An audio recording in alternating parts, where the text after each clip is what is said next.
Good morning, good evening, good night. NFT Live Web3 Network, Wednesday, August 23rd. Happy to be sitting here in the Tri Box with Biggie Poppins, Ronan the Collector. We're going to bring you the latest happening, a lot of breaking stuff happening. It's felt like I've said that for the last 48 hours. Every time I start this episode, we have some good and bad things to cover, which is, I guess, at least we have activity in the bear market. Biggie, how are you doing today, brother? I'm doing good, man. Enjoying a nice cloudy day where I'm at, which is usually raining hellfire. That's why my room's a little dark, but trust that I am very much enjoying this weather.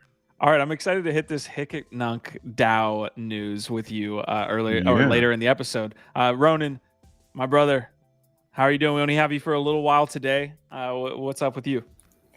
Dude, not much, man. Just looking at the topics that we have to go over today. There's some really good ones, like Biggie mentioned before we went live. There's a lot going on in the space for something that I think generally has been pretty slow for the most part. So. Yeah, 100%. So we're going to be doing that with y'all. We're happy to have you in. Of course, smash the like. No gift dead today, so I don't have like my guy to go to for the CTA. So I'm going to have to hit him. I got to hit a disclaimer. I got to hit a CTA. So this is not financial advice. We are not financial advisors. Do not take anything we say and do up here and use that as a investment like thesis there for yourself to go then and lose all your money. So don't do that. Hopefully you are doing well in the bear market. Please leave a like on today's episode. I'll also drop the X link for y'all to kind of hit. So I was going to like sit myself down. There was no GM Web3 morning spaces. Gifted was basically like incapacitated for the last 24 hours. So none of that. So I was going to sit down and like really get deep into some of the news pieces that we have today. And then they just kept hitting one after another. I don't know where we want to start here. But we did have some really cool pieces out of the art sector here that I want to pull up. Grant Yoon, and please tell me if you know him, Biggie Poppins. He came out with this X post earlier this morning saying a physical 1-of-1 announcement to come sometime later this year. How hot is this, Biggie? That's going to be a barn burner. I mean, we're seeing what's going on right now with Sam Spratt and in general, the art market in comparison, right, to other sectors in the NFT space. And Grant Yoon is, one of those, leaders in this space. And so for him to be dropping a 1-on-1 IRL physical is going to be, really huge. I think he's going to do really well. Along with that piece of news, Monument Game had a further increase in bid, now sitting at 242 ETH for the 1-of-1 canvas. People are comparing this to the Beeple sale, the $69 million Beeple sale. Obviously, not in monetary value yet. Some people are calling for like 500 ETH here. I think Marty was calling for 500 potentially by the end of the sale in the next 48 hours. What do we think this gets to? Is this a big as moment as Beeple's like entrance in this space with the everydays? I don't think you can I don't think you can get like as big as that moment ever again. Like you can only, it's like you're only given like one introduction, right? You can only meet someone the first time, one first impression. I think like that will never be matched. But I do think that what Sam is doing is really cool. It is one of the kind of few projects that I've like, been watching from afar, and I love that it's art and that it's like really where like it came from. I like to see stuff like this catching on, and I think that it all deserves lots of attention. Just like, I don't know if you guys saw, I think I shared it in our DM group, but like, did you guys partake in the Slime Sunday like burn event? Yeah, that was dude, awesome. It was cool. It was really cool, right? Like, so he worked out like, with Manifold, this burn event where you could burn 10 of any NFT collection that you wanted. You just had to burn 10 in the same collection. And you got a Slime Sunday. And if you don't know who Slime Sunday, definitely look it up. Like, he's one of the bigger artists in the space, and he does really fucking cool work. And so it was an opportunity for you to literally, you could go and just burn anything, all those crap NFTs or whatever. I unfortunately got sidetracked, so I only got one, but I love the piece of art. It's excellent, dude. And that's the kind of stuff that I think is exciting and what got me excited about the space in the first place when we first got into this thing. And so it makes me pretty happy to see art really shining again. Yeah, get rewarded for cleaning your wallet, right, Ronan? Exactly. I Yeah, should have got man. rid of more of those trash NFTs. But like, how often do you get 10 from like a collection? So on the I had a details few here, open editions. how many were actually minted? And then I guess we could calculate based on that how many NFTs were sent to Honestly, Valhalla. not many. I kept track of that. I think it was 2 different editions. One of them was, I think it didn't even hit 700. So I mean that's pretty good for an open edition, kind of just quickie, you know. I think that was good. I think the number that I saw yesterday was like 43,000 NFTs were burned total during the 24-hour event. So 4,300.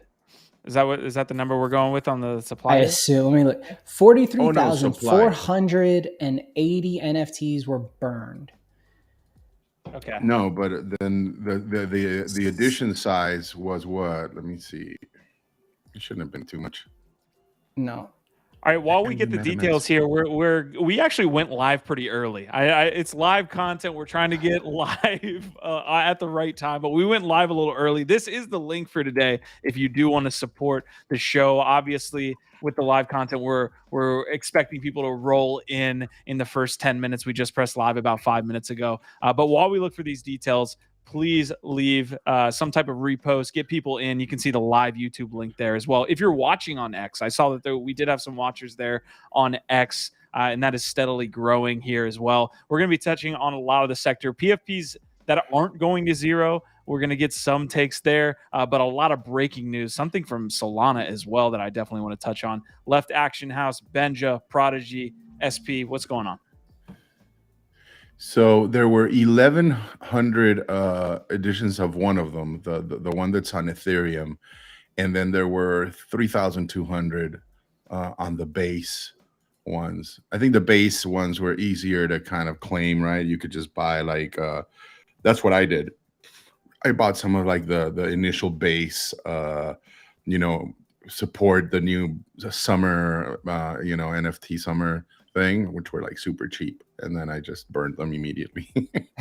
Got me a slam. I burned 10 of my degenerates, which was just like happened to be like the first collection that I was scrolling down to that had like an abundance of NFTs, and I could just like click like 10 of them. You know what I mean? But yeah, so I think it's really awesome, man. I think it's cool. I thought it was like a lot of fun. I think like it's a cool idea to like, burn just anything you've got in your wallet and whatever you're willing to part with, and let it be. So I think didn't Gary Vee try one of those burn? Yeah, Burn Island. Yeah, Burn Island. That was a pretty cool event, I guess. An ongoing activation for a while. Yeah.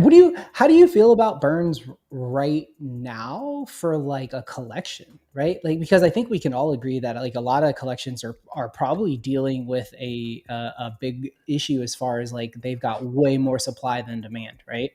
And so I've seen a lot of community saying like they need a burn, they need to see like some of that supply dwindle, and but it feels like it would be a little difficult to get people to like start burning stuff in a bear market.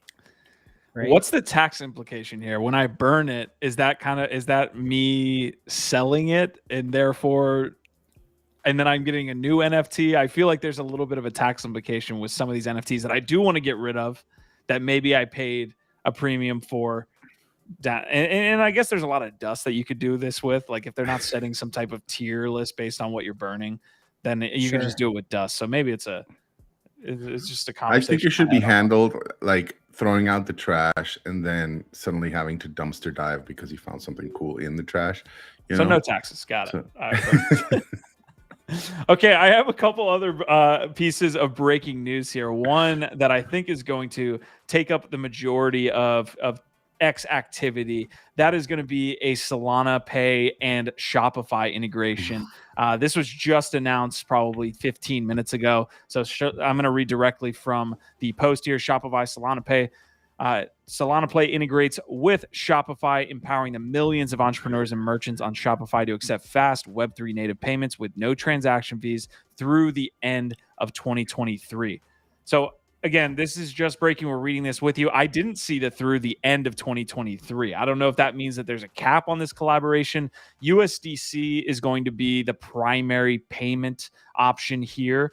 There are some, utilities there. I think like inside of this article, Shopify, one of the executives was talking about, hey, crypto's utility, like people are searching for its use case. One of the major use cases already here that is payments. And so easier payments, something that takes the transaction fee from 1% to 2% that you get with credit cards down to, multiples less of that, you're going to see by using potentially USDC. So we're going to jump into this with you. Again, we just saw this break. Asmodai, Decryptolorian, we see you there in chat. What are y'all's initial takes here as we dive in? I think sorry, I was just gonna say, I think that last part is, I think what they're saying is this is probably a long-term partnership, and I think they're just saying that there's not going to be any transaction fees through the end of the year, and then probably in 2024 you'll start to see, like you said, like a percentage of transaction fee, right? But I do think as we talk about the space and growing, and how do we get more people involved, and how do we get more people to legitimize what we're doing, this is another step in that direction, right? This is another opportunity where crypto is, you can shove it in those people's face where people are like, you can't actually use crypto for anything. It's like, well, I can pay anything with my damn crypto these days, right? So the more and more we find these use cases, and the more they alleviate issues that consumers have, the more we win. Yeah, and I too think this is a long-term play, and we've seen Shopify do this with AVAX and with Ethereum before, right? So they're being very smart in covering all the major protocols and integrating them into their platform, right? And it's a nice win for Solana too, to kind of say, I'm still here, right? We're still building, which is nice to see. But yeah, let's see how it plays out. It will be interesting later on. I don't know if Shopify will release that intel at some point, but down the line, when more people start using these different protocols and payment systems to purchase stuff on Shopify, I'd love to see which one gets more use, right, out of all of them. Definitely Solana, with its high transaction throughput and low fees, could definitely be one of those leaders. So for those of y'all that say we're not blockchain agnostic, that we're just ETH maxis, eat your heart out, because look, we're showing off a really cool collaboration here, a really good evolution on that chain of saying, hey, let's move into payments. Let's talk about moving into payments with one of the largest platforms from an e-commerce perspective on the planet. So that's pretty cool. I don't know what that looks like from an adoption standpoint, like tomorrow, what are the amount of companies, or what are the amount of people that are using USDC and using Solana Pay on Shopify? No idea. I think looking into the details, maybe reading between the lines is important there. But I mean, it's huge news. Solana up 5% on the day, so I don't know if the market's reacting as much yet. Maybe you're early there, and again, this dropped 10 minutes ago. So. Yep. All right, so this is the Solana Pay integrates plug in with Shopify. So this is basically the announcement here from TechCrunch. TechCrunch picking up on this. Let's see. Solana launched in February 2022, or Solana Pay did. A market capitalization for Solana or for USDC at 25.9 billion. They might consider accepting Sol and Bonk in the future. Bonk is still around. Wow. Right on.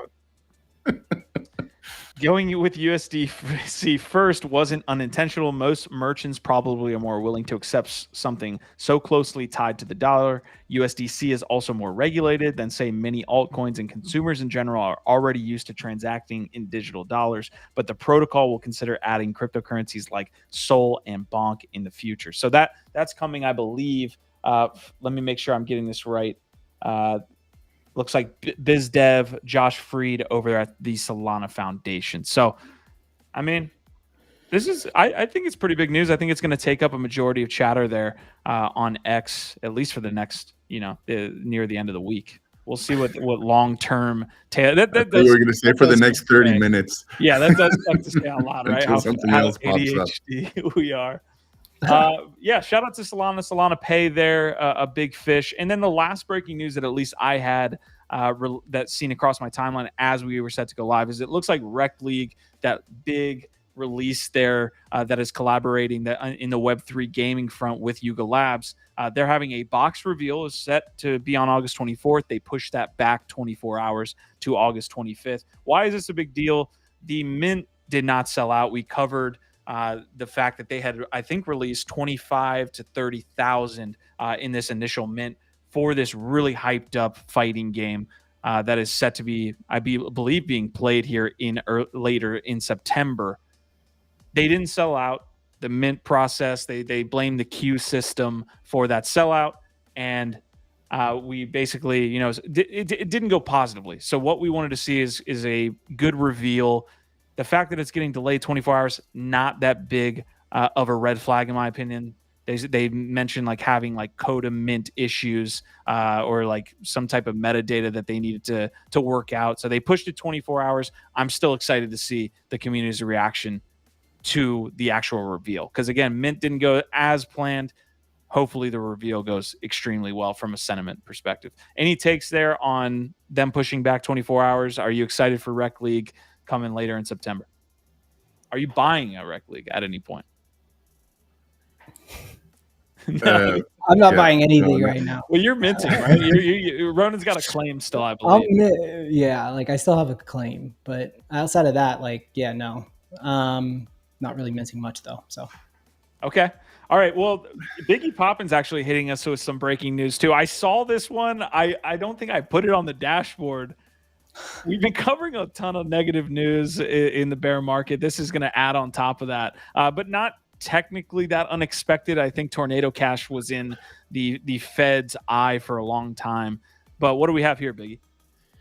Yeah, man. I mean, I think it's a huge misstep, and I mean, yes, perhaps to be expected. I don't know, man. Like, I definitely fall into the camp where coding is free speech. I agree with that. Like, we'll see if they have something that directly ties these different devs, like with some type of knowingly, like participating in some type of money laundering scheme, which I don't know. I kind of doubt, to be honest. I've gotten to see some of these guys speak, and they seem like really good dudes. They're definitely fall on the decentralized maxi self-sovereignty camp, which of course many governments right now do not agree with.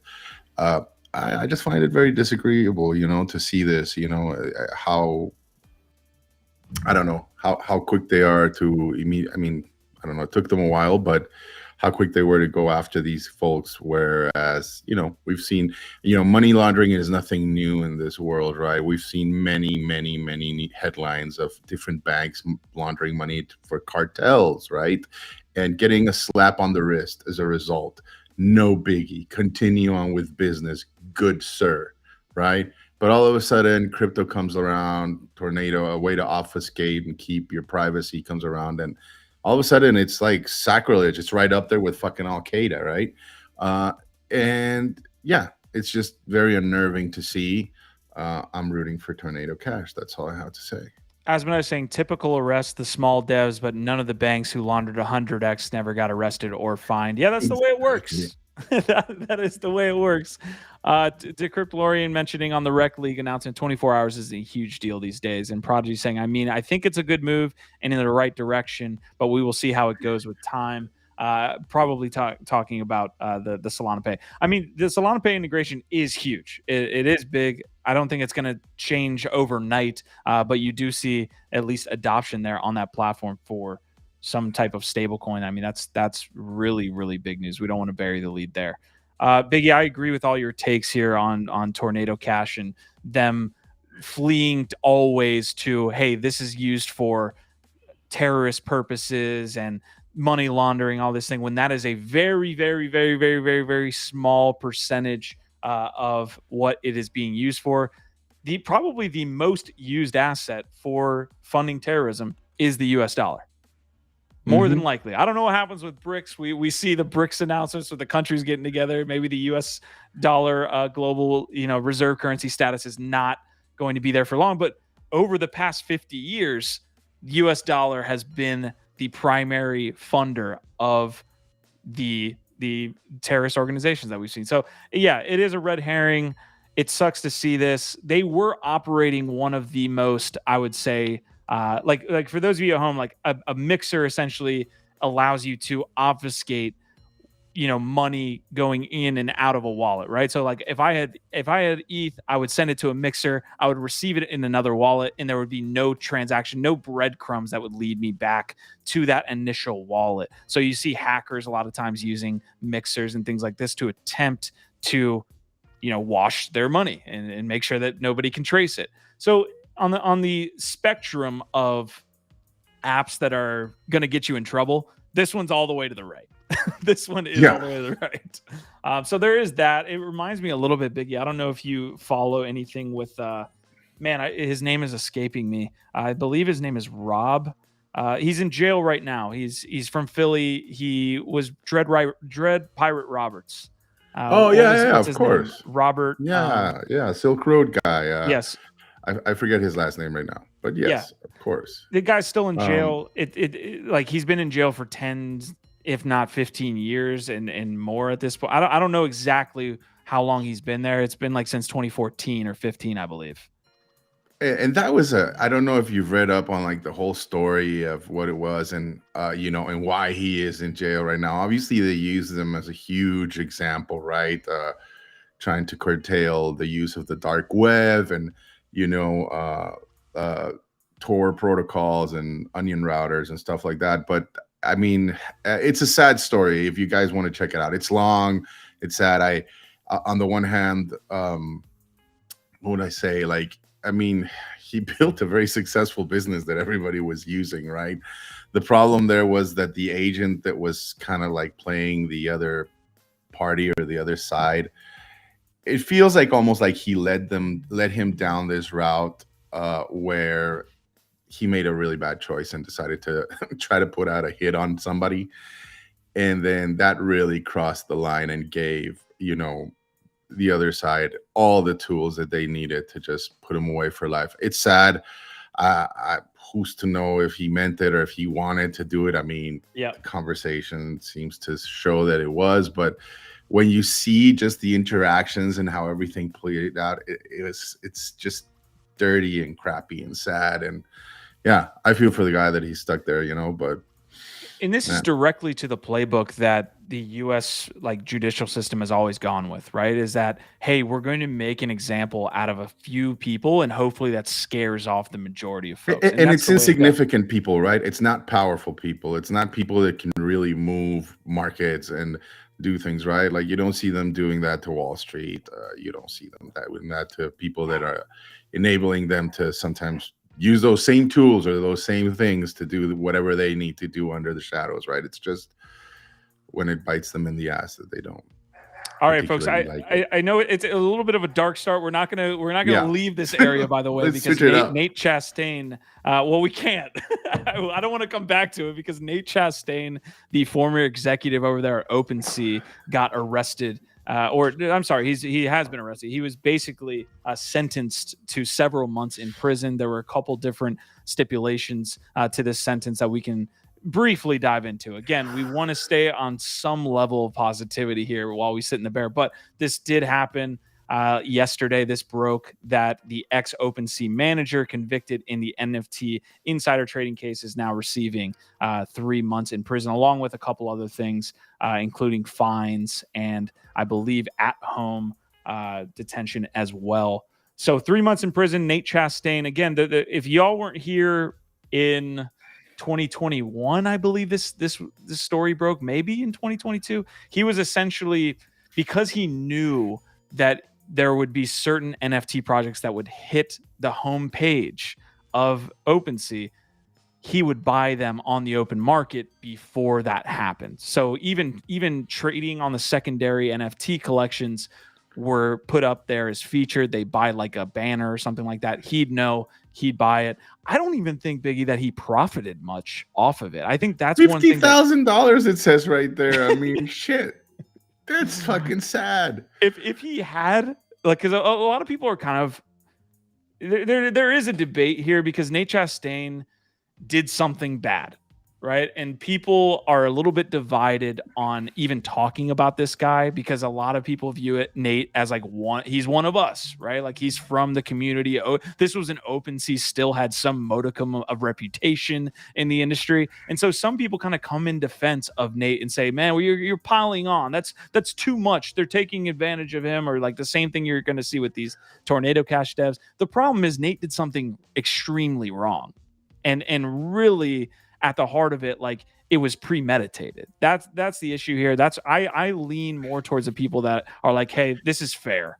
This is a fair. Didn't he also like do like pay to play, type of deals where like, certain projects that wanted to show up in the front page or were vying for it, he would, strike some like under the table deals for those types of perks. I don't know. It's been a while since his name came up. I was really expecting, his illegal profits to be substantially more than $50,000. Yeah, that's just sad. I'm going to read from the article here, but I also want to give a quick shout out to those of you joining us live on YouTube, Twitch, Twitter. DP is saying, I'm cool with keeping it dark today. Okay. All right. Sounds good. Damn, DP. All right. Prodigy's asking where Ronan went. Listen, Ronan had a hard team meeting that he was leading at 1:30 Eastern about 8 minutes ago. So if he can hop in afterwards, he's going to try. But yeah, we were happy to have him for the little time we did today. Space Smells Like saying they proved that he did not put a hit out on anyone. It was all BS. So again, referencing the Dread Pirate Roberts. I want to make sure I'm getting his name right. Because Ross Ulbricht. I didn't even look that up. It just hit me. Ross. So I was calling him Rob. And it's messed up too, because I guess like what's her name? The lady, the compliance lady that eventually went to work for Coinbase is the one that was in charge of that case. There was all kinds of wrongdoings there. Like I guess some of the agents that participated there were also shady as fuck and did like a bunch of illegal stuff. It was honestly a can of worms, and definitely he took a hard hit more than he deserved. Okay, I'm going to start a poll here in chat whether you think this 3-month and I think it was 3 months in prison, there was 3 months at home detention, and there was like a $15,000 fine. I'll try to get to the bottom of it. But whether you think this is fair, I'm going to throw up that poll here in just a moment. But let me read from this. Chastain was accused of buying NFTs he had decided to feature on OpenSea's website. So he was in charge. It wasn't even that he knew about it. He was in charge of, to your point, Biggie, actually choosing the ones that would be featured and then selling them shortly afterward to make more than $50,000 in illegal profit in what federal prosecutors in Manhattan described as the first insider trading case involving digital assets. So the man didn't even make six figures. Like, talk about something that you extremely regret. Like that is tough to have your name slandered like this, and honestly, it's a slap on the wrist, right? Yes, it's more than it's your reputation that you just completely burned to a cinder.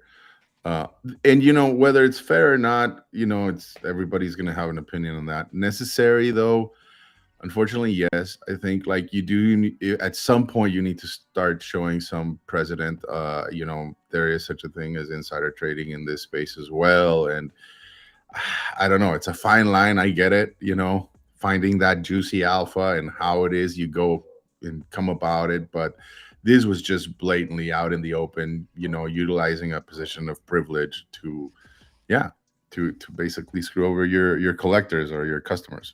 And isn't it another slap in the face to OpenSea's reputation? I mean, we've been covering the downfall of OS for what feels like a year and a half, but more likely in this past week, we've talked on their move to 0% creator royalties, basically sealing the nail in the coffin. And then they upped their marketplace fee, and then the Nate Chastain piece hit. So it's just like hit after hit after hit to OpenSea.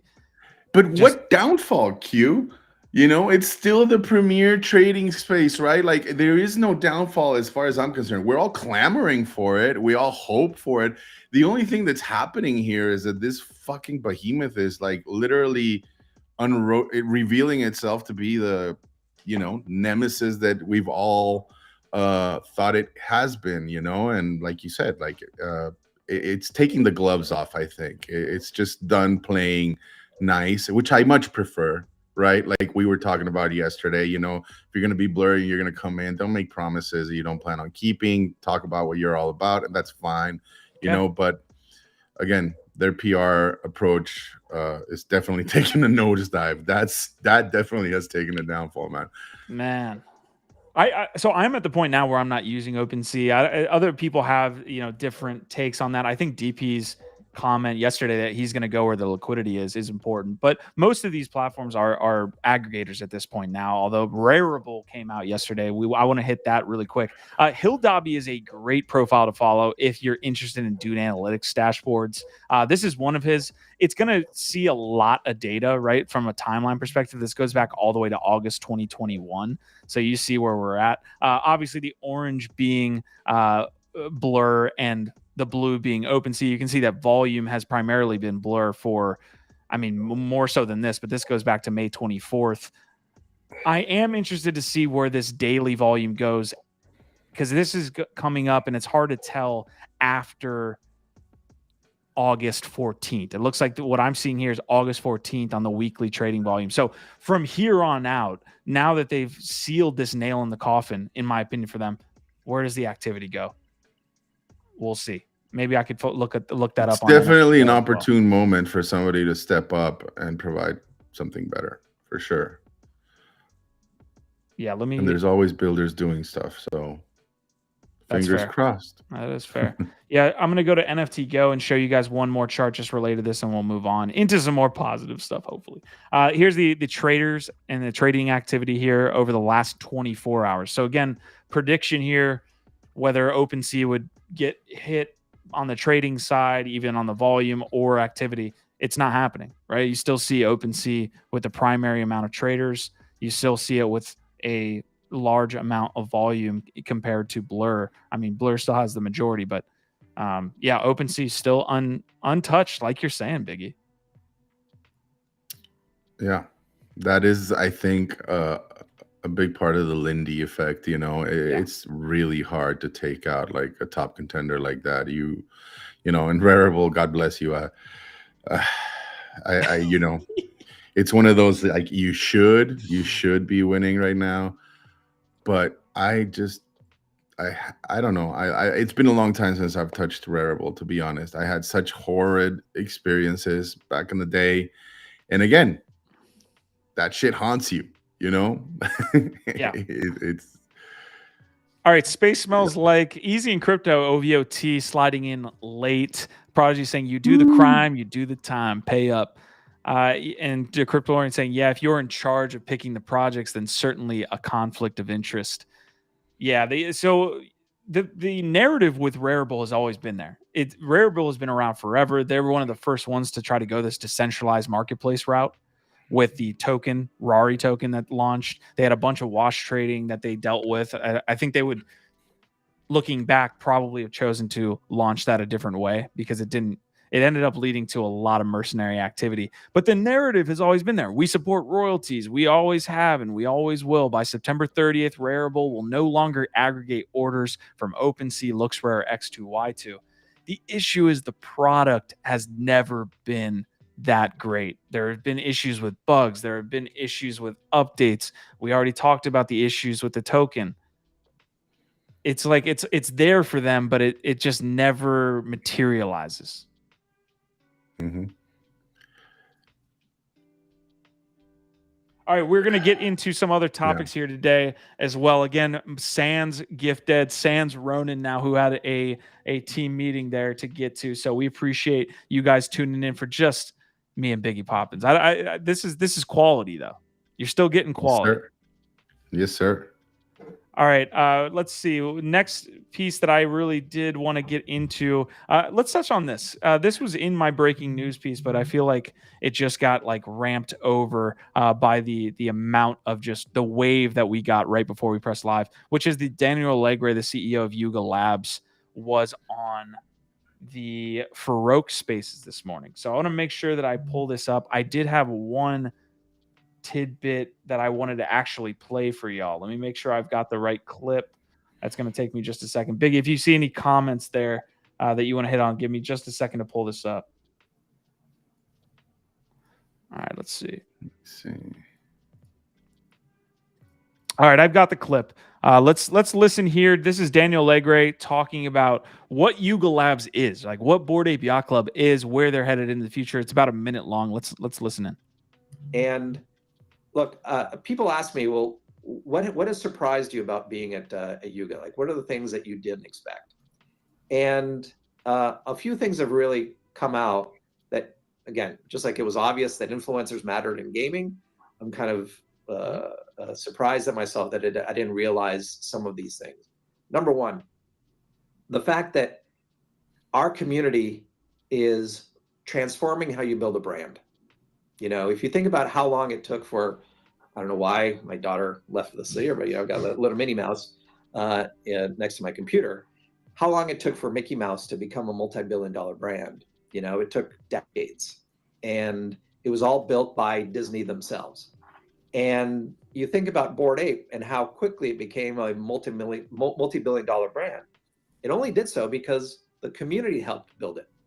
And I look at the community as actually investors in this global brand that we're actually building together. And that concept of social and community brand building is completely transformative and innovative, something that's never happened before. You know, for me, if someone's been in the media space, you control your IP and you preserve it really tightly because that's the value. This Web3 and what we're building at Yuga is actually turning IP and brand building on its head and saying, no, our whole community is helping build. And just like you are investors in Bored Ape, you have a vested interest in Bored Ape being successful. And like, I have no interest in Minnie Mouse being successful. But all right, I really like that clip. Fantastic clip. There, we can dive in. What's up, Biggie? You got it. Keyword there for me, like that made the whole thing. Everything else is whatever. Investors. He called collectors investors. And I know that there's a lot of semantics between using that word when we're talking about NFT collectors, right? But here you have a CEO referring to his community and his collectors as investors. What does that mean? You know, what does that make NFTs? And of course, that's like what everybody's wrestling right now, right? Securities, not do they offer value, access? Where is that, you know, fine point of distinction between one thing and the other, right? It's a little bit blurry, but I feel that that's the right direction to take. You know, and it's not so much that, you know, you're going to bestow shareholder status to your investors, although one day you could, right? It's respecting the people that have supporting you from day one. Yeah. You know, that is key. And that's something that you see from all of the top tier projects. They do not muffle their fucking words when they talk to their people, you know? And well, famously, Poopy went the other route, right? Like, and I think they've learned from that. And Yuga seems to be in this weird state where we talked about having cool founders, right? Like founders that understand and are just part of the culture. Yuga's, I think, a little bit like just riding a balance here. I think they're able to go off the reputation of not only their own community, but like Garga, because Daniel Allegre is not cool, right? Like he's not like tapped in. He's not Luca. He's not like the guys that are really super tied in. Even like a K-Row, for example, who's tied into the community, I think more so than him. But also Yuga's seen as like, oh, like this is okay, right? Like they're kind of like not that mold. Maybe they're able to lean there on Garga a little bit, and that's the reason. But listening to Allegre, it's like, oh, he's not that cool, but I actually love it. what he's saying, and he gets it, and he's going to head them in the right direction. Yeah, that was great, man. I didn't catch that space this morning, but it's lovely to see. I think that thing should be like running on a loop somewhere in Twitter. We actually had Snepsid reach out in a tag here because he tagged Web3, which the Web3 spaces have been blowing up more and more. It's sad that we like followed up a huge spaces that we just had. I think even like 260 people were listening to that. And that's, pretty large for a space. It's definitely growing and growing. I wish we could have done it and had that momentum. But Farouk had like about the same amount of folks in this Daniel Legray CEO. So Snepsid, I see you. I see what you were saying there. Appreciate it. But we are growing our spaces here, and we appreciate everybody that tunes into those every day, 11 a.m. Eastern, there on the Web3 network on that X profile. Here's a Will Swoosh kind of summing up what he learned by listening into Legray. He said Google had early BAYC vibes. These are like direct quotes, right? Yuga Labs is not a gaming company at its core, but a community company that also makes games. Mission is building culture on the blockchain. On royalties, Yuga Labs is pro royalties and pro creator. Yuga Labs marketplace neither confirmed nor denied. Other side, a way for the community to come together without using other platforms. No calendar date on other side trip. Let's see. Vision for CryptoPunks. Iconic art-focused brand. Partnerships with museums in the making. Book about their history. A little bit of alpha on Meebits. And to your point, Biggie, here, how Yuga Labs sees NFT holders. Value for NFT holders lies in experiences. Yuga Labs builds with the goal of creating intrinsic value for the NFTs. Holders aren't just consumers. Listen, the playbook hasn't been fully defined. Everyone's kind of experimenting, but that's at least the narrative that needs to be displayed to the folks in your community. 100%. All right, folks, we are square and smack dab, almost said squat magged there in the middle of this episode. I'm all over the place. I don't have my trusty third co-host here, Gift Dead, so you'll have to give me a little bit of a break. But if you are here, either live right now or here afterwards, please leave a like, drop into the comments section, drop into the chat box that you see here. We'll continue to try to bring you guys the best information happening around the space. Biggie, I'll give you the platform here. We wanted to cover this yesterday. There's essentially a Hickek like revival here happening via a DAO. I'll let you take this one away. What's going on? Well, I love that. Yeah, it's just, I don't know. I have a soft spot for Hickek Nunk and how many times it's been at the brink of closing down. And, collecting art in Tezos is as like indie as it's gonna get, right? To me, it's like, I don't know, it's like the Amoeba Records. I don't know if you've ever been in LA. I think they have a couple in San Francisco, but I mean, it's one of those like old school record stores where you can just spend hours, listening to tunes and checking out new artists and stuff like that. And that's Tezos to me. It's like it's the training wheels. It's where all artists kind of like seem to go and flock to and to start their experiments, especially with generative art. And so it's great to see people still have a lot of love for that space. And TEIA is a new DAO that's springing up, from the ashes, if you will.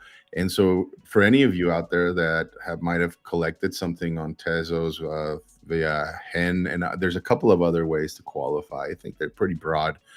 You're able to claim some of these tokens and, be part of this new future DAO focused on art on Tezos, which I think is super cool.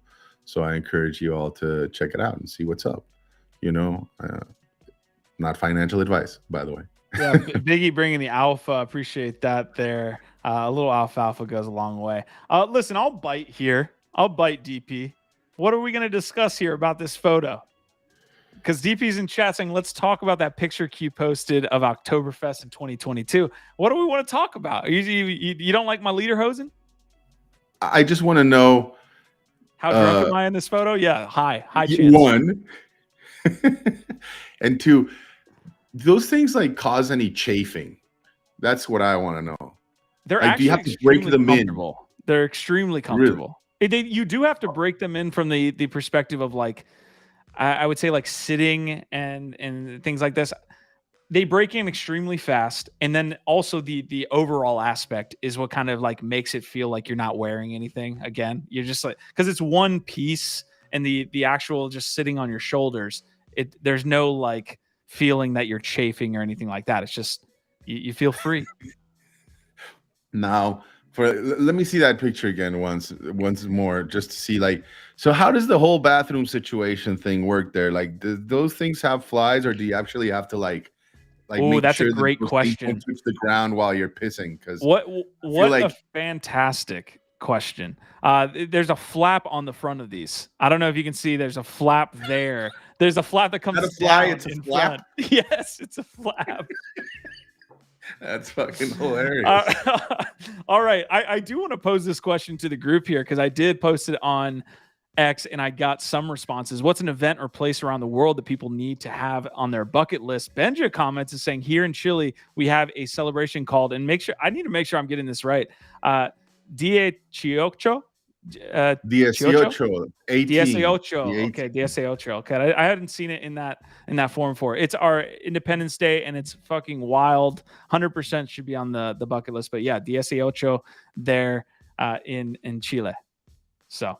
Oh man, that must be fun for sure. Drinking festivals are just fun by nature, right? I mean, not advocating for alcoholism, but since the ancient times, when in Rome, do as the Romans, they had the Bacchic celebrations back in the day, in honor of the god of wine, in vino veritas. I'm all for all that good stuff. We have a few in Mexico as well. And it's not Cinco de Mayo, by the way. Yeah, it isn't. Most Americans do think it's that. Yep. I know, man. It's fucking annoying. Hey, but it's a good reason to go to Vegas. I'm not gonna shit on it. That's fair. Cool, it's man. A fun time. We're never gonna our culture never turns down a fun time and a fun party. I will say that. I love especially like being able in growing up and seeing my family. Any time there's like a 1 or 2 year old's birthday, there has to be a party, and it's for the adults. It's not for the kid. It's for the actual adults. All right, I'm gonna move on. DP is just flaming all of German culture here. Listen, you gotta get cultured here, DP, saying how goofy your outfit looks. The lederhosens are everywhere. The women look fantastic, by the way. Sorry to my girlfriend, but they have, I forgot what the name was. They have their own get up that again they've been wearing forever, for like hundreds of years at this point, and it's just a great time. I would say make sure to pace yourself. If you go to Oktoberfest, do not show up at 10 or 11 a.m. if you like to drink, because they have several games set up that essentially there's music that's played, and then you have to cheers with your friends and then take a chug, and that happens like every 5 minutes. So first night didn't make it till past 4 p.m. Second day, we didn't get there till 4 p.m. We made it to the night, and that's where the party starts. That is where you want to be a part of Oktoberfest. So yeah, great stuff there. It must be like, I imagine it must be similar to like Japan. I don't know. Correct me if I'm wrong, Q, but like, Germans are pretty reserved people out of the whole European bunch. Like, they're not Latin, right? They're Germanic. Mm-hmm. And so like, they're kind of closed and kind of like square during the day. But then once they get drunk, very much like the Japanese, I imagine they loosen up and they go completely to the other fucking side of the aisle, right? And it's like, it's so baffling, man, to see. That was my experience, at least with Japan, right? It's like during the day, it's like suited up, just fucking like salaryman working. I gotta be here, manners, everything, right? Come 12 midnight, man, they're like going bonkers, dude, like insane. Like you've never seen them. You're like, are these even the same people? I will say too, at Oktoberfest, you just get the widest range of folks imaginable. Like we had people from Spain that were sitting across the table from us, obviously people from Germany, you saw other Americans, and everyone is just so happy to see each other, no matter what culture. Like Oktoberfest is, at least at that 10 p.m. range, when everyone's just like having a great time and singing karaoke, that is what the world should be from a perspective of just being open, because literally doesn't matter what culture you're from, everyone just hey, what's going on, good to see you, like all that stuff. And I will say, yes, you're 100% correct. Very orderly during the day and very let's get shit faced at night. And the beers are fantastic. You don't get hungover from their beers for whatever reason, as much as you do from American beers. I just think that like the beers are made in a different way. Maybe a little bit more natural, if you can call it that. Fantastic tasting, and also I didn't get as hungover. But you didn't come here for beer alpha. I will say that. Go ahead, Biggie. Is it warm though? Is it true? Like the beer is kind of warm. They do appease us people that like ice cold beer. That's important. I think the beers were warm. I think they say that about, and that we're gonna get my UK folks are gonna get after me here. Germany. But I remember being in Ireland and drinking. Of course, like you don't even order a Guinness there. You just say a pint. They give you a Guinness, and I don't think it was ice cold. I think the Heinekens are ice cold. I think the Guinness is served kind of like but it's great tasting. Don't get me wrong. Q was out here dressed like a shoe cobbler. All right, that is the history and I guess like culture part of the episode here for today. Let's get into two stats tweets that really took over and went viral. This one specifically. This was I think the biggest tweet of all the past 24 hours. Again, I love the ADHD of this space that I have to say that. But he says still more than 75% of the most major collections have yet to be traded in 2023. Lots of NFTs sitting in wallets throughout this downturn. And the reason this tweet, I think, went viral is because most people are looking at the floor prices and saying, what the heck? Everybody is capitulating. The community is leaving. All of that, blah, blah, blah. And what Stats is laying out here is that most people haven't left. Or at least they haven't capitulated from a wallet standpoint. You see it from 91% of punks haven't moved in 2023. Meebits 89%, Other Deeds 84%, Cool Cats at 80%, BAYC at 80%. There are people here. The folks are here, or at least waiting for some catalyst moment. But we're not seeing the broad capitulation that everyone was claiming before, at least in this stat. And I bet you it maps out very much alike to Bitcoin outflows from like old wallets, right, as well, that have been through a couple of cycles. I think, I don't know, there's a saying in Spanish, o bien vendido o bien podrido. It means like either you sell it well or you let it fucking rot in the vine. Right? I don't know, definition of diamond handing something perhaps. But I think like when you're talking about like what he's really like narrowing in there is like the premier collections, right? Like the tier one of the NFT world at the moment. If you are lucky enough to have minted or have been able to buy into the project, that for me is a bullish sign, because then it just says that like, that this isn't a straight shot up to the top, right? And that there's going to be downturns, and that the communities, for the most part, are remaining, faithful to the project, right? Which is what you want to see. Now, let's see what happens in the next bull cycle, right? Because there are definitely things that need to be occurring, right? And we've seen this, especially right now with Azuki and DeGods, right? Yes. Which are the ones that are going through turbulent waters. You can't just sit there and, not deliver anything. But when it comes to BAYC, Proof, even Doodles and all those, like, I mean, I am, if I was a holder of any of those, yeah, I'm confident in that particular bag, right? Because I see what these groups, these projects are delivering, and what the roadmaps are, the communities are like. Here's what keeps me up at night, Biggie. When we do see whatever that cycle that gets us going in the right direction is, when we do see that, what is going to be the appetite for folks to not sell, right? To ride the second wave, because I think that's where a lot of secondary sell pressure will be. In some parts, I think that's going to be a primary reason why we don't see huge run-ups, because there's going to be people that are like, holy shit, Bored Ape's back at 45, Bored Ape's back at 50. Well, I told myself I'd sell this time. I already round tripped once. Do I want to do that shit again? And so you won't see this like crazy, ridiculous run up. Again, I have to add a disclaimer here that I was saying the same shit in 2018 in the bear market. There, we're saying ETH at $70, ETH at $80. Like, if we ever get $200 again, people are going to sell. Lo and behold, we fly through that mark, and we go all the way to like 4,500. I mean, so I will add that disclaimer. But what were your thoughts on that? Man, well, first of all, like, I think it makes me think right now what Ronan was saying in the beginning of the episode, which some of you might want to take a listen. But we're talking about Sam Spratt and like comparing that and how many people are trying to like draw parallels between the Monument game and Beeple's Everydays for $69 million, right? Which is not even close, right? It's 240 ETH right now. We'll see what it ends up as. I do think you will see a run up, and to what you're saying, Q, I think it's a fine line, right? To be able to get like the supply side and the demand side tokenomics or value propositions correctly, right? That's where the art is, right?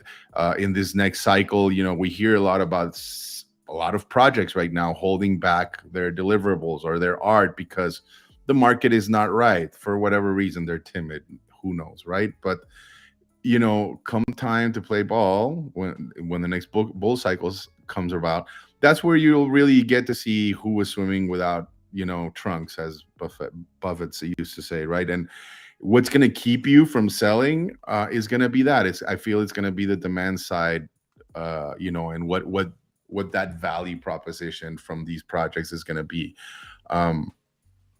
And yeah, that's why we were talking about this yesterday as well. It's important to definitely have like a take profit, part area where you just hold yourself accountable to that and say, it doesn't mean I'm going to cash out completely, but I will take profit, when we hit this zone, right? Like it's not easy for sure. Yeah. And I generally agree with you as well as Benja here, saying, don't worry, human ambition is more powerful than you think. And that's what happens, right? Like you sit here saying, oh my God, whenever that day comes in 6 months, which eventually will happen. I don't know the timing, but when it does happen, where it hits 50 ETH, the market and the ecosystem and euphoria is entirely different. Right? You're like, oh my God, if I sell at 50 ETH here, I'm going to miss 75. And that becomes like this driving narrative. So I agree. Human ambition, more powerful than you think. To Cryptolorian saying Beeple's Everydays was a tad manipulated. I wouldn't disagree. Yeah, I wouldn't disagree that those, when you get a sell at 69 ETH, I mean, like, you think that number just randomly happened? Doubt it. I still have some B20 and some random wallet somewhere that I should have sold a long time ago. Good times, though. Okay, I'm going to follow up this topic we just covered here by showing out another NFT stats post here. Year to date, only 2,091 BAYCs have traded. Of that 2,091, 673, almost half, have just been two individuals, which is wild. 157 trading in between those two as well. So yeah, just some stats there to illuminate what's happening. Beanie, who I'll say my take on Beanie. It's actually a little bit contrarian, but Azuki's hyped $40 million sale just weeks ago is now worth 6. These are the elementals, by the way. And you can't even sell a big position if you wanted to, as there's no liquidity. If you manage to find a buyer, you'll pay 7.5% royalty on commission, of which Azuki earned several $1 million in trading fees. Sad day for Azuki. What I will say is it's entirely warranted. There are some projects I feel like that are building and just getting eviscerated by the process we just laid out. This situation with Azuki is just they're laying in a bed they made. So it's unfortunate if you're an Elementals holder or Azuki holder, but that's entirely warranted in my opinion. And I think that's it for the stats. Oh, I actually had one more. Marty's going to love this because we were talking about Punks vs. Apes yesterday. For the first time since 2021, the collections of everything a Punk is now worth more than the collection of everything a day one BAYC holder has received. and those numbers have converged at one point, going over 300 ETH. God, I'm just a lot of BAYC charts hurt, man. But yes, they finally converged there. We will see. I don't think it was including. I think he was saying something about ApeCoin staking is not included in this and all that stuff. So we will continue to follow that. I will say I sold a lot of airdrops while they were not at floor price, at least floor price that we see today. So I was able to extract some value potentially from an investor standpoint. Anyways, Biggie, any other takes here on what we've covered? I think we've hit this pretty strongly. I was looking for a link for you, but I can find it regarding Beanie. I don't know if you saw the Zach XBTC post, like talking about like the worst follows. Like Beanie was right there at the top. I actually like a lot of Beanie's takes. Like that's what I was gonna leave. Yeah, off. no, he's not dumb. He just sometimes like puts his foot in his mouth, but we all do sometimes, I guess. What's the biggest moment where you'd point to with Beanie and say like that's a foot in the mouth moment? Because right now, like he's just returned. This is a large profile that's very controversial, folks. If you're not familiar with Beanie, I like the take he's had since he's came back over the last 2 months. I've actually kind of fucked with. Like I read him and I'm like, you know what? That actually makes a lot of sense, and he actually articulated that well. Man, let me find it for you because it's pretty hilarious, and like they do go back and forth a little bit, you know, regarding like very specific takes, like some token he called out like in 2021 where he said he was going to do everything with it, and in the end, I guess it ended up being a rug. Where are you? God damn it! Oh, hold on. I think I found it. Here we are. Here we are. Seth, there you go. Talking about Blute, like, okay, so I wouldn't follow this guy into the abyss of investing. No, I understand he's a grifter from that standpoint. I would not do that. Okay, I got the Zach XBT piece here. Let me pull that up on the screen. Here's a small thread of top 5 worst accounts to follow. At NFT Machine, Fleur, and Beanie being the number 1 here. Art Chick. Wow. This is like 2021. Wow. Okay. But then go down and like they're literally going back and forth. It's like BGLD. Yeah. Oh, I love the like.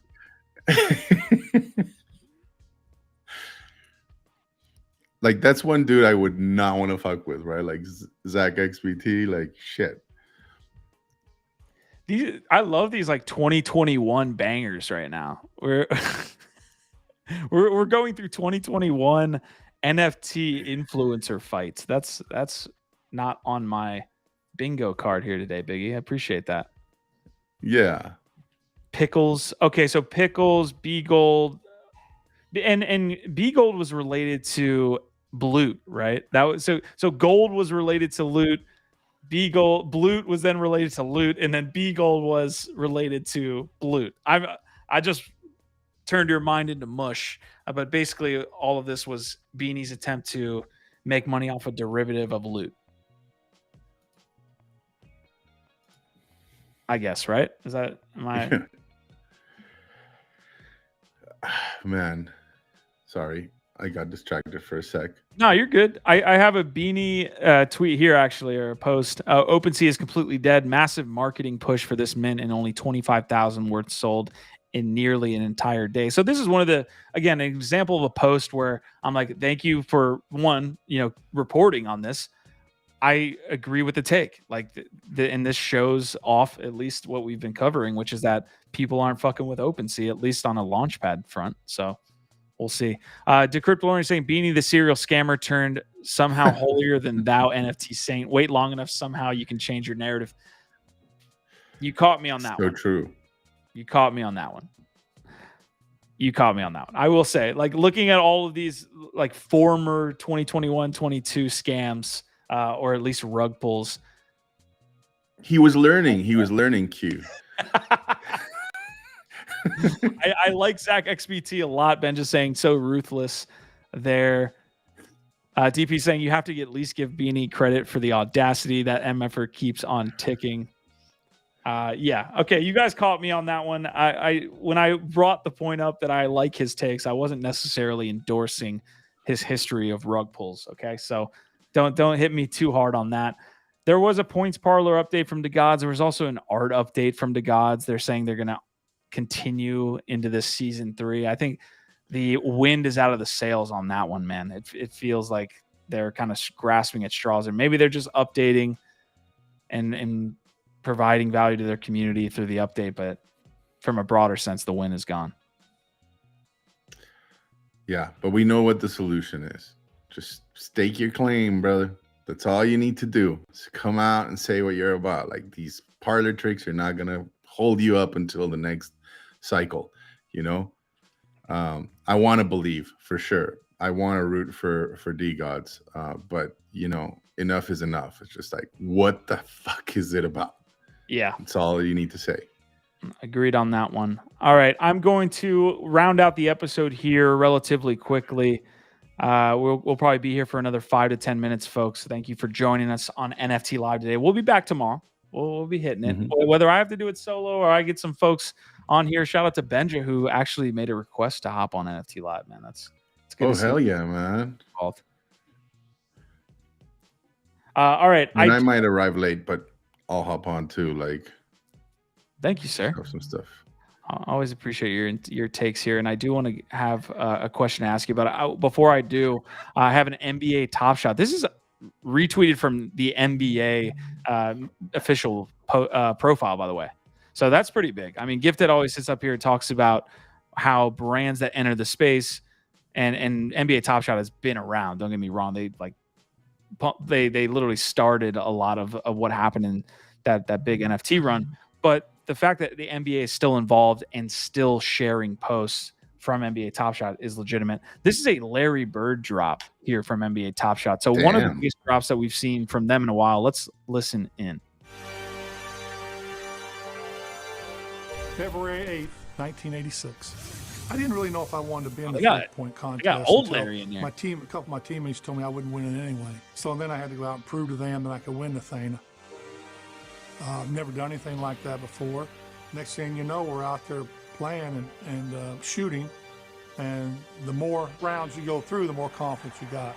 The ball was flowing right. The more I shot it, the better I got. There was never a time where I thought I couldn't win the competition. I mean, I knew I was probably going to win. Love that 80s music in the background. The 80s training montage. Tony Montana stuff. Tony Montana making money montage. Yeah. Okay. So this is, again, from NBA Topshot, a Larry Bird drop. People are getting really excited about this one. And to be honest, NBA Topshot, again, has a loyal community, I think, but it's nowhere near as large as it once did. And it doesn't, take its place in the pantheon, I think, within NFT projects these days. August 18th, 1992, Larry Bird retires. August 18th, 2023, Larry Bird's greatest hits arrive on NBA Topshot. Two of the greatest moments in Larry Bird's history. Man, so I'm curious how many NFT collectors, especially like sports memorabilia collectors, even know who he is. Right? Like, I mean, I know there are some. I'm not saying there's none, but I mean, it's not too many either, right? Yeah, I mean, he's from another era for sure. When you're talking about the demographics of NFT holders, but I think he's one of the GOATs, right? So yeah, for sure. Yeah. Sorry, I thought I was showing the page, but it was a restream issue. What's up? But it could mean that down the line we might see a Jordan drop. That would be pretty epic. That, I think, would definitely light a fuse for them. I don't know if Larry Bird will, to be honest. It's interesting you bring that up, because a lot of people were saying, hey, why didn't NBA Topshot do this when they were blowing up? All they did was like put so much of the supply onto current players. Like, even ones that had first drops, they dropped seconds and thirds. and people just got fed up when they should have done like classic moments and classic players. Well, can you imagine? I don't know what the deal, like what it would be like to deal with the Michael Jordan estate. You know, like right when you're launching, you know. But I don't know. Like it's one of those things that I see also with art, right? Like with art, you see some contemporary artists, you know, making the jump into NFTs, and you know, yeah, like doing relatively well. And then you even have others that are starting to bring in like iconic, bringing back like Jackson Pollock, right? And also those doing somewhat well. But I feel like it's, I don't know, like a little bit like reaching, you know. Damien Hirst is one thing. Jackson Pollock is like, okay, still, I mean, yes, a GOAT by all means, and did well, but I just wonder how far can you reach back and you know, try to cash in on somebody that's almost gone from the zeitgeist at the moment, right? Just to bring them into NFTs, like sports are one I think that fits that mold well, because you have that, like if you're a really great player, if you're a legend, you still hold Babe Ruth. that, like, yeah. Do you think people would go crazy for Babe Ruth NFTs? 100%, because you're talking about really, you're talking about sports collectibles, right? Like, would people go crazy for a sports collectible? But what are you? But what are you gonna give them, Q? Like, for example, this moment, this Larry Bird moment. You're gonna tell me that video clip does not exist out in the wild, and like probably got like I mean, come on, like I get it, but your argument, I don't know, is more towards whether digital collectible cards or sports collectible cards are viable, right? Because like if you can drop a sports collectible card that's, you know, IRL of Babe Ruth, what's the interest there? That it's IRL, that it was printed fucking 80 years ago. Oh, and but that what if like they there's a drop very them now? limited supply, and that it's in great quality and blah blah blah, and you know. But for a digital collectible, what are you gonna do? Like, it better be like some footage never before, you know, a piss tape or something, you know, that's never been seen before. So you wouldn't buy a Babe Ruth, you wouldn't get in line for a Babe Ruth collectible card if Topps put out a new one today? No. Got it.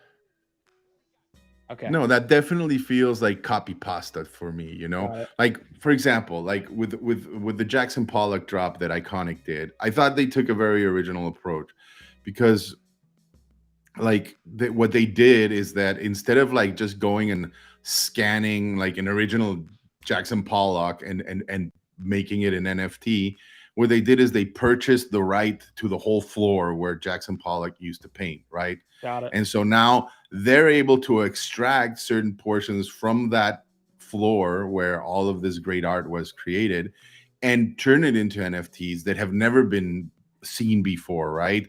And okay, that's definitely a unique approach. You can't do that with everybody, right? And like, for example, this Larry Bird moment to me is like, really, I can't see that.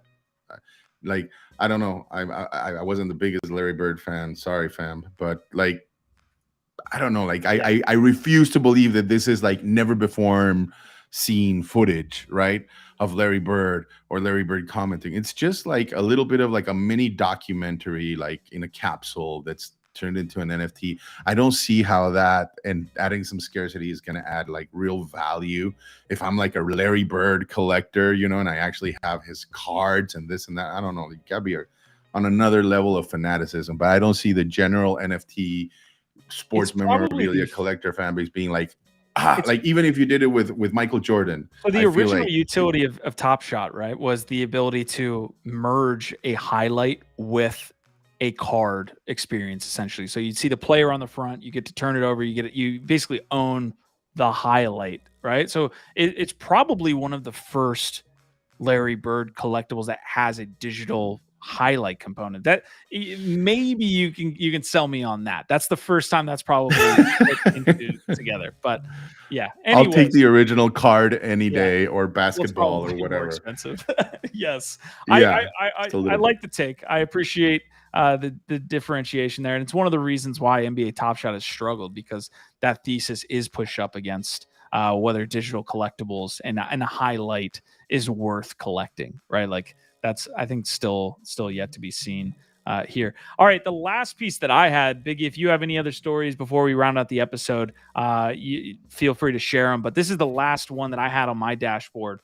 We covered a lot of breaking news. This isn't necessarily in that realm. I want to kind of cover a little bit of stats here related to the video game industry. Like, this is why we're still bullish on things like Rec League, things like Other Side. This was a great post by a profile called Becoming Critter. The video game industry, 221 billion. I believe this is yearly revenue for that industry. Movie industry, 77 billion. Music industry, 26. You could combine the revenue of the movie industry and the music industry, double it, and you'd still be shy of the gaming industry. Yeah, we play video games. He consistently like puts out a couple different other threads here. Minecraft doesn't even make the top 10. Let's see if we can even look at the top 10.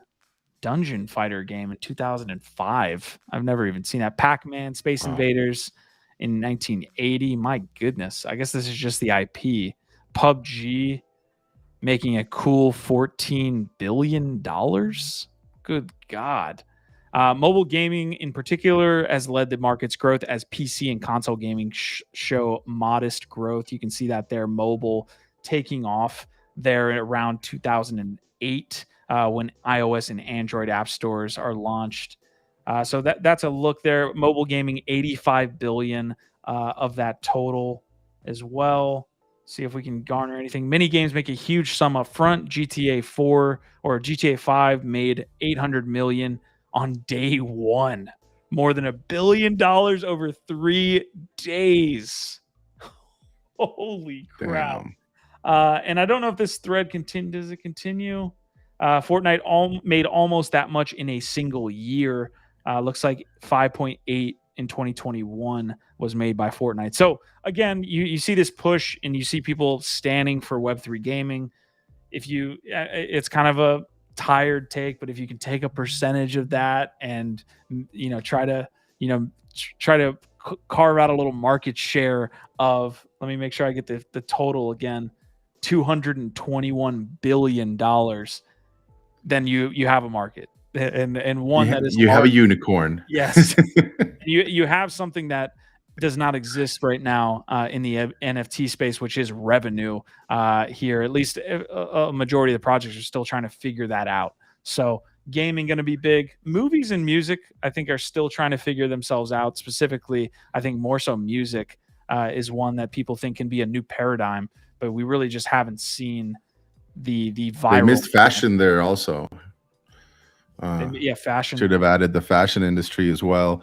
And all of them have like their components, right? That they're kinks that they're still trying to like work out. But there are viable applications for the existence of NFT in each and every one of those sectors, right? And it's just a matter of that one that comes along and breaks through for the normies. I completely agree, Q. I think gaming is inevitable. I don't care how much they hate it right now. At some point you'll be kicked in the balls enough times to stop loving it. I don't know how or who these people that hate NFTs are. I don't consider myself a gamer, even though I do play my fair share of games and played them before, and I still freaking hate losing. Never mind like all the items and stuff that you can, just my fucking progress, and to think that I can have that in the NFT world to carry around for life or to hand down to my progeny, like that's just really cool. Like I cannot see a world where this does not break through eventually. Yeah, we've been talking about gaming here for a long time. I mean, when I bought CryptoKitties in 2017, the idea was, at least at the time, they espoused that they were going to create this universe for these cats. You could say that's a game, right? And like the ability to own your assets in a game was my initial light bulb moment for non-fungible tokens, all the way back to 2017 when there wasn't 1,000 threads expressing the same sentiments. But DP saying that Web3 hasn't understood how to capture that value. here's a really simplistic take here, but I think like a lot of people try to like wax poetic about this take. It's like, just make a good game.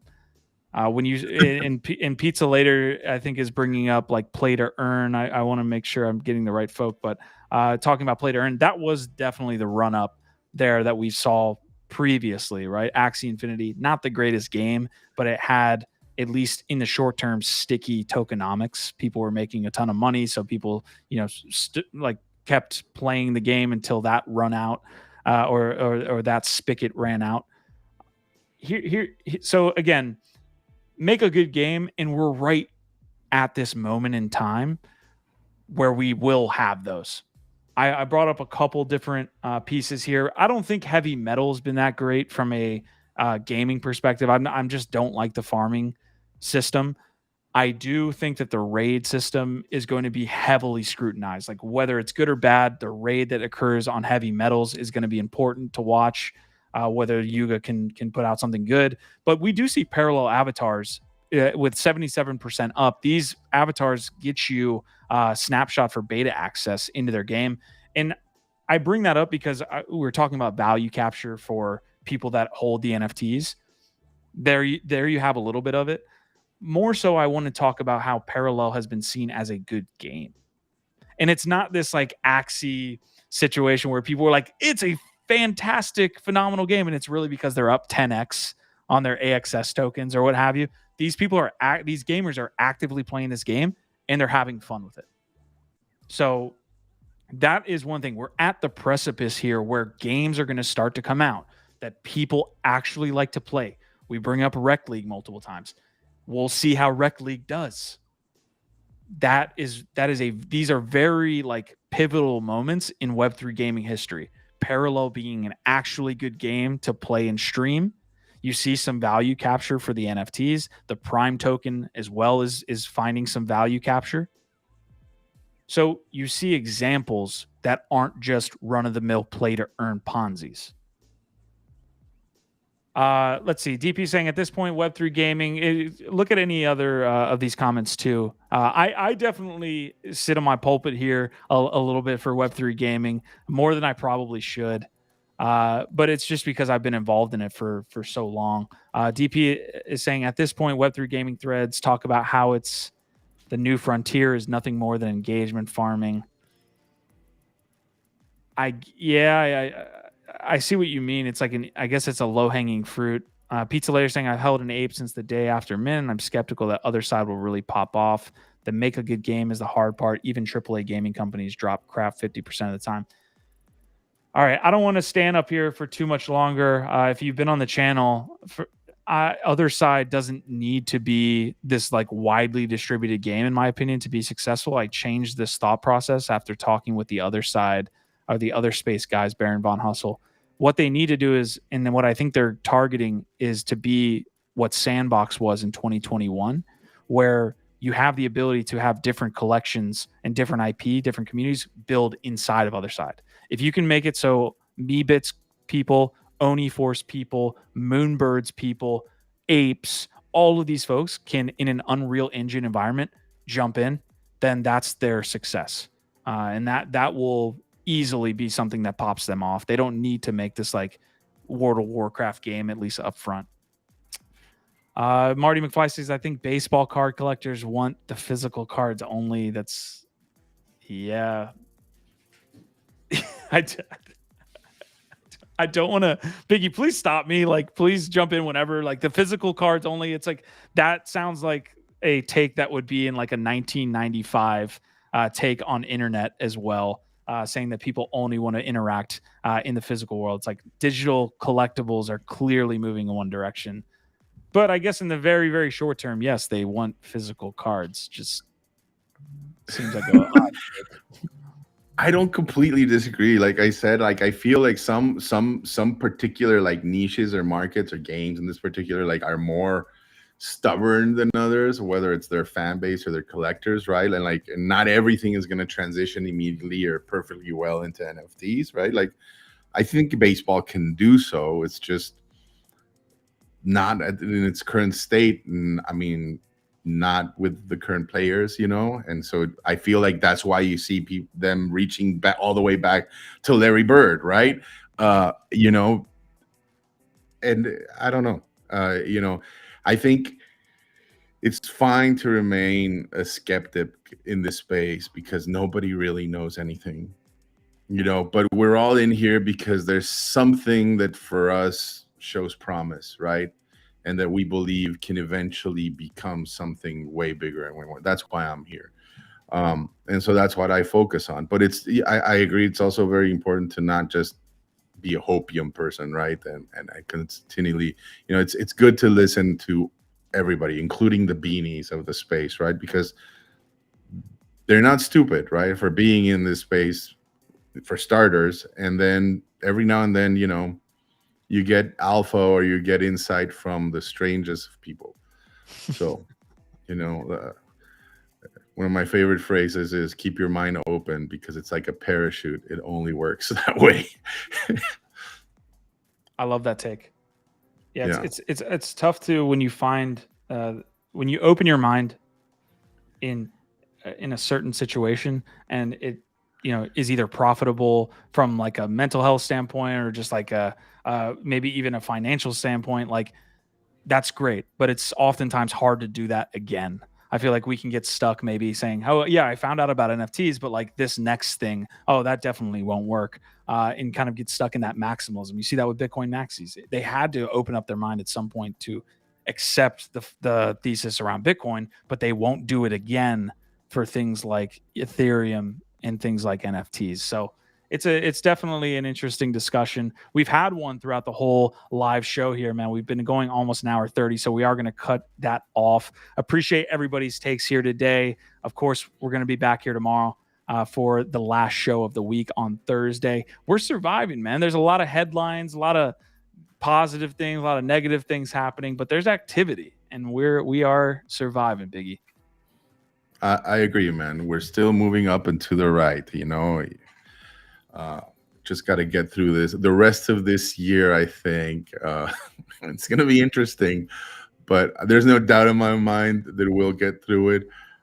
Man, I can't believe we're already in September, man. Like we're almost there. It's, you know, like a week away, not even. Q4, right around the corner. I know, man. Insane. All right, dude. Great episode today. We got some culture in as well here on the episode. We talked about lederhosens. We found out that what that flap there is on the front of a lederhosen. And I think Durndal, let me make sure I've got this right. Asmodai called it later or earlier in the episode. Let me make sure I get it. Durndal is the female equivalent of a lederhosen. So you heard it here first, or maybe not. On NFT Live. We appreciate you guys. Leave a like if you like Biggie Poppins, and if you like me, I appreciate it as well. You know, we're up here every day trying to give you all the latest. But all right, folks, our Vibe, our tribe. Survive till next time. Peace. Take it easy.